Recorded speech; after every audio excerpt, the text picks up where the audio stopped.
เหตุไว้การอ่านพระคัมภีร์របស់អ្នកមិនបានផ្លាស់ប្ដូរជីវិតអ្នកអត្ថបទក្នុងព្រះគម្ពីរមិនមែនត្រឹមតែជាព័ត៌មានប៉ុណ្ណោះទេតែវាជាការបើកសម្ដែងរបស់ព្រះឲ្យតែព្រះគម្ពីរមិនមែនជាសភៅធម្មតាទេតែជាសភៅដ៏អស្ចារ្យជាព្រះបន្ទូលរបស់ព្រះជាម្ចាស់ព្រះបន្ទូលនឹងមិនអាចចាក់ឫសក្នុងលោកអ្នកទេលុះត្រាតែលោកអ្នកទទួលយកព្រះបន្ទូលដោយវិញ្ញាណមិនមែនត្រឹមតែអានក្នុងចិត្តនិងខួរក្បាលរបស់លោកអ្នកទេអ្នកអាចនឹងចងចាំខគម្ពីរមួយចំនួនអ្នកក៏អាចនឹង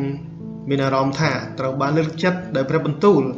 ប៉ុន្តែការលើកទឹកចិត្តនោះនឹងរសាយបាត់ទៅវិញព្រះយេស៊ូវមានបន្ទូលថាពាក្យដែលខ្ញុំនិយាយទៅកាន់អ្នករាល់គ្នា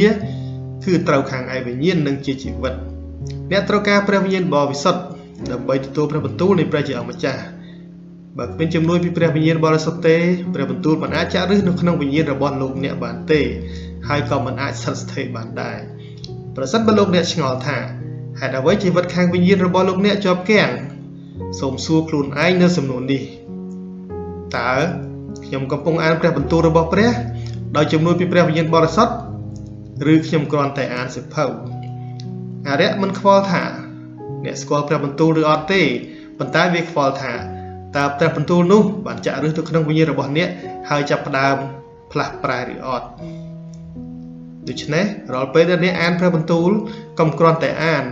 សូមពឹងអាងលើព្រះវិញ្ញាណបរិសុទ្ធដើម្បីឲ្យព្រះបន្ទូលចាក់ឫសក្នុងវិញ្ញាណរបស់អ្នក